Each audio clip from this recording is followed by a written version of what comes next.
The story begins 65 years ago when a terrible nuclear war turned a thriving world into a pile of ashes. Overnight, the power went out, people were separated from their loved ones, and the darkness of death and despair fell over everything. But as they say, where there is the deepest darkness, there is also a ray of hope. In the dense forests of the Amazon, a botanist named Lime Sima discovered just such a miracle of nature, one that saved humanity from the brink. He found the Genesis tree. This was no ordinary tree. It was a miracle that absorbed poisonous radiation and converted it into pure energy. The blue, glowing flowers of this tree lit up the world again. But they also changed the fate and lives of humans forever. The effects of the war were so profound that thereafter, 90% of children began to be born with genetic diseases. Now, to save the lives of these poor children, and to have them be born normal, scientists combined the DNA of the Genesis flower with human DNA. And then it was injected into mothers, into those women who were to give birth to children. As a result, such perfect modified children were born who had 10 times the hearing, sight, and even overall capability of an ordinary person. And these children were named genetics in the world.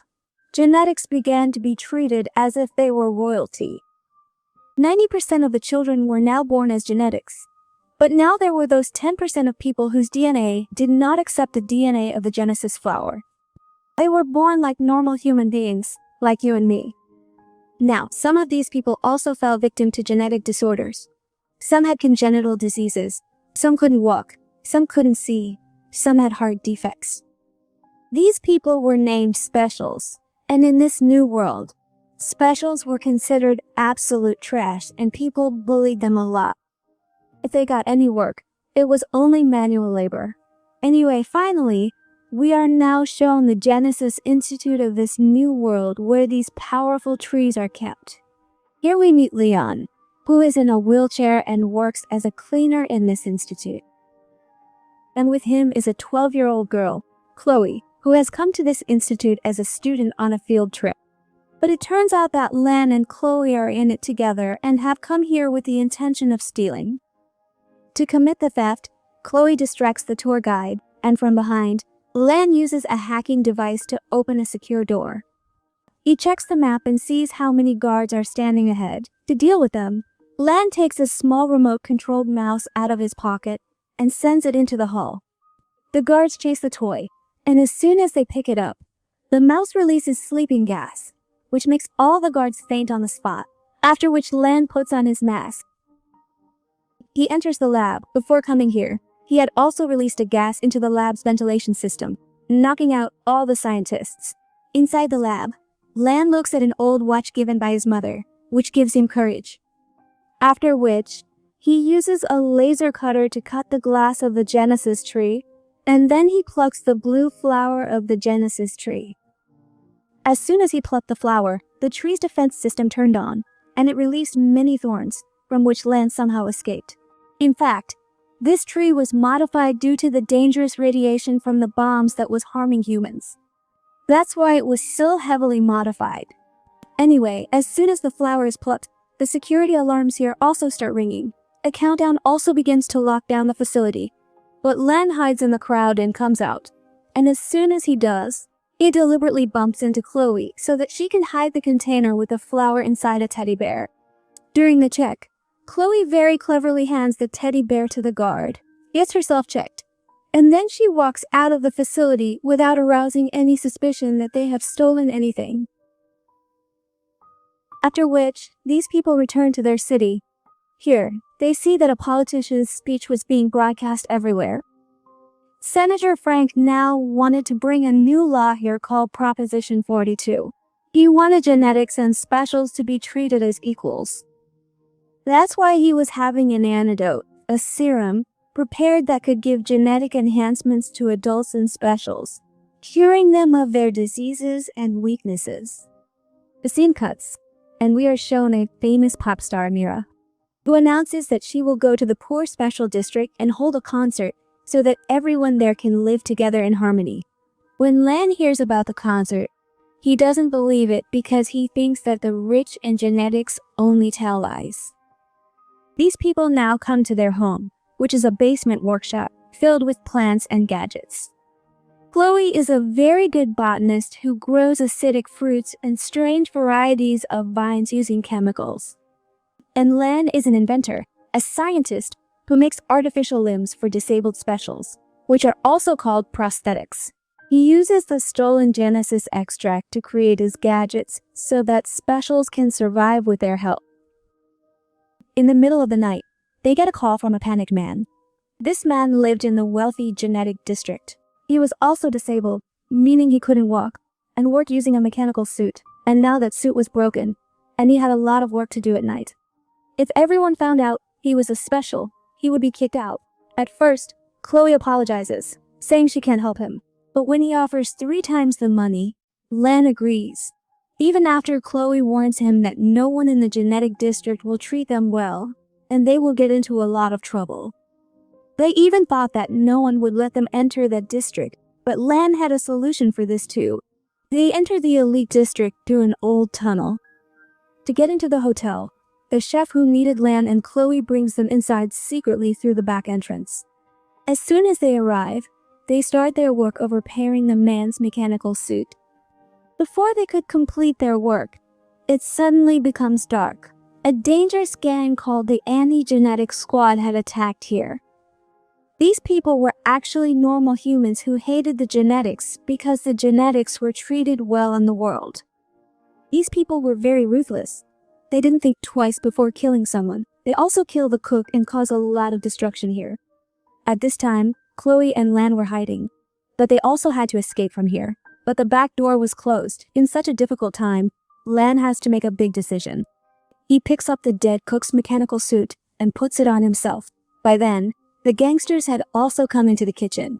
They were talking about a plan that they had to execute tomorrow. They were planning to plant a bomb at a specific place and to kill a specific person. While they were talking, a sheet of paper fell from one of their hands, which Chloe picked up. Suddenly, the suit Lan is wearing malfunctions, causing him to fall onto a metal counter. The gang members see him, and before anything else, they attack him. To save himself, Lan drops everything present there on these gangsters. And then, using the powers of this mechanical suit, they force open the back door and escape from here. They had reached home safely. They thought they had escaped the trouble, but that wasn't the case. Their picture was captured in the hotel's CCTV footage. Now, the anti-genetic gang was wearing masks. The police thought that these two, Lan and Chloe, were the leaders of that gang. Thus, without committing any crime, they had become criminals. Now, an interview with the head of the police special forces was also running on the news. Lan was shocked to see that this man was the leader of the same gang that had attacked the restaurant yesterday, and he had seen this man at the restaurant himself. It clearly meant that the head of the police was running this terrorist gang. Chloe now looks at the stolen paper. It's a flyer for Mira's concert, which is going to be held in the special district. Seeing this, they both understand that the gang will definitely attack the concert and blame the specials, so that Proposition 42 fails. And the specials are never given the same respect and status as the genetics in this world. Chloe decides that she must stop all this. This mission can save not just the two of them, but all the special people in their entire district. But Lan thought that a little girl and a lame man couldn't do much. So he plans to run away. Chloe gets angry with his decision and leaves. And as he is packing to leave, he sees the watch his mom gave him, on which it was written that everyone is equal. He remembered that his mom wasn't treated either because she was a special. He realizes that after these atrocities against him, he cannot back down like this. So he returns home and starts working. And as soon as Chloe returns home, she is happy to see that Lan was already modifying the chef's mechanical suit. Lan had installed many weapons inside this suit, while Chloe, using her botany skills, installed many bio wires in it. Acidic fruits grow on these wires, and the gas they emit can make others unconscious and can also be used to burn others. The next day, they were ready for the mission. The gang also arrives to kidnap Mira immediately after the concert, and chaos ensues. Lan and Chloe are nowhere to be seen in the crowd, but right in the corridor from where the gang members were taking Mira, Lan suddenly leaps in wearing his mechanical suit. At first, he stumbled, but then he balanced himself. As soon as the gangsters saw him, he pressed a button on his suit, and plants grew all over it, thanks to Chloe. Seeing this, the gang members started laughing at him, but then Lan showed the true power of his suit. He used these same vines to shock the gangsters.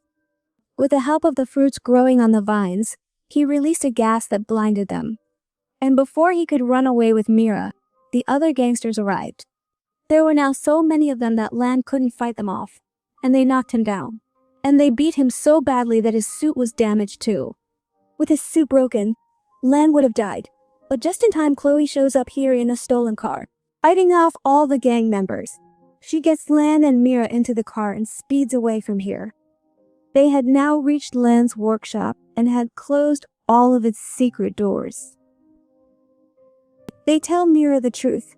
The ones who attacked them were none other than the police who were supposed to protect them. Mira says she has to meet the senator tomorrow. I already knew that. Yesterday this gang attacked the hotel. Today they attacked you here. And tomorrow they will attack you again at the family planning center. But their aim isn't to kill you. Their aim is to kill the senator so he cannot bring in the new law. And now we have to save the senator at all costs. Mira also joined them in this plan. The next day, they go to a family planning center disguised as a couple.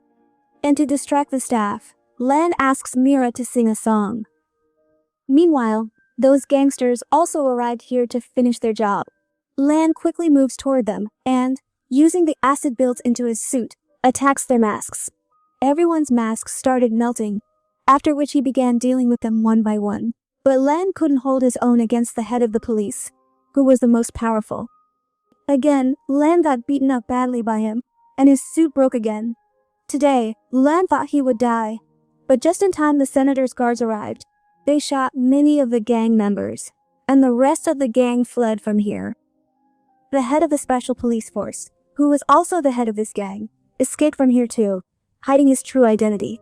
Even though Lan had done such a great thing by saving the senator's life, the senator's guards started berating him, and just then, the senator himself arrived. Seeing him, Lan was stunned for a moment, and a very big twist was revealed. Lan was the senator's son. Chloe was also shocked to learn this truth. She thought Lan was part of the rich and of the genetics, so she ran away from there crying. Soon, the news that the senator had been attacked went viral in the media. Many people came here to interview the senator. And the senator tells everyone that a hero, my son, who is a special, saved me. And this is the biggest proof that specials are no less than the genetics, and they should be given equal rights. After this, the vote for Proposition 42 passes with almost everyone's approval. The government promises that specials will also be given equal rights, and special medical camps will be set up for them where they can be treated. Lan then goes to look for Chloe, but he can't find her anywhere. He becomes very sad and returns to the camp, where specials were now being treated. Here, the senator meets him and apologizes for all the wrongs he has done. He says that your mom was killed because of my mistake, and now I want to correct that mistake. Before she left, your mom left a letter for you. But before I could gather the courage to give it to you, you left me. Lan reads the letter alone, where his mom had written that he should forgive his dad and keep an open heart, because after all, we are all equal. Now, Chloe and Mira come here to meet Lan, and Chloe tells him that the police chief still hasn't been arrested and is still working with the senator. Lan began to suspect that something was wrong. Chloe is the one who finds out what's wrong. Using a high-tech camera, she looks inside the laboratory where the senator and that man were standing.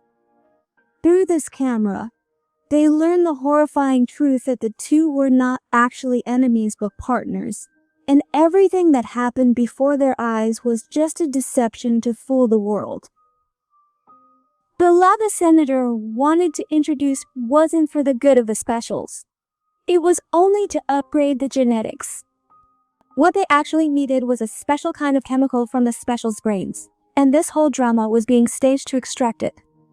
And in these camps, Instead of treating the specials who came for treatment, that chemical was being extracted from their brains. The process for extracting this chemical is so dangerous it could be fatal. But even then, the senator and the others didn't care. They wanted the specials to die and only the genetics to remain in this world.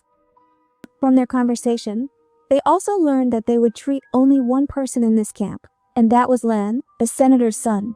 He then looks over the entire camp. People were dying quickly here. Seeing this, the specials realized they were being betrayed, and everyone got ready to fight. As part of a plan, Lan goes into the operating room where his operation was to take place. Under his blanket, he had hidden his prosthetic suit, which he had repaired. As soon as his dad and the nurses arrive, he shows his true intentions and first grabs his dad by the neck and, calling him a monster, locks him in a room. He had also stolen the injection from the nurse's hand, which had been extracted from an innocent special's brain to cure him. Lan rushes to the security room, kills the guards, and then opens the main gate. The second the gate is open, alarms immediately start to. And the police chief, who you could say is a gangster, arrives here with his entire army to handle this situation. But they couldn't handle anything now because the specials had taken everything into their own hands. Taking common things in their hands like stones and beds, they start attacking these genetics and gangsters, although the genetics were more powerful than them. But the specials started winning due to being greater in number. This battle had become very gruesome at this point during the battle. Chloe and Mira were on another mission. They wanted to deliver all the evidence against the senator and the police to the higher authorities. But all of this would take a full 5 minutes, and before that, anyone could come and snatch this evidence from them. One man even comes and starts choking Mira. Mira is about to die, but just then, a special comes from behind, kills the genetic, and saves Mira. Finally, that evidence fully reaches the higher authorities, and their mission to reveal the truth about the senator and the police chief to everyone becomes successful. On the other hand, we see that a fierce fight was going on between that gangster and Lan. Being a genetic, the gangster was very powerful and also fast. He breaks Lan's suit into pieces. After this, he drags Lan inside the lab, and lifting him, slams him hard onto the control panel, behind which was the Genesis tree. Lan knew how this Genesis tree worked. He quickly plucks a flower from the Genesis tree. Because of this, the tree's defense system activates, and many sharp thorns emerge from it.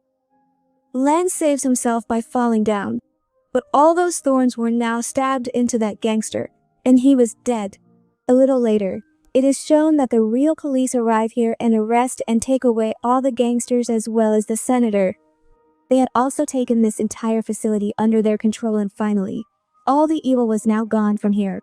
As soon as everyone found out the truth about the senator, Proposition 42 was also repealed. All the borders between the cities were also opened, and equality had come to this world. Now genetics and specials could travel to each other's cities and live with each other like normal humans. Everyone is very happy. And the happiest of all were Lan, Chloe, and Mira. It is revealed that during that whole fight, Mira's throat was badly injured. She couldn't sing anymore, but she was still happy that she was going to spend the rest of her life with Lan. Chloe was also safe with all of them, and the movie was about to have a happy ending here. But a very big secret is revealed in the movie's post-credits scene. We see that someone with a deformed face was hiding and keeping an eye on Lan. Upon seeing his full face, we realize that this is the senator, Lan's dad, who was either never caught or has escaped from prison. And now he is waiting for an opportunity to take his revenge. What he will do next. The movie ends here with this mystery.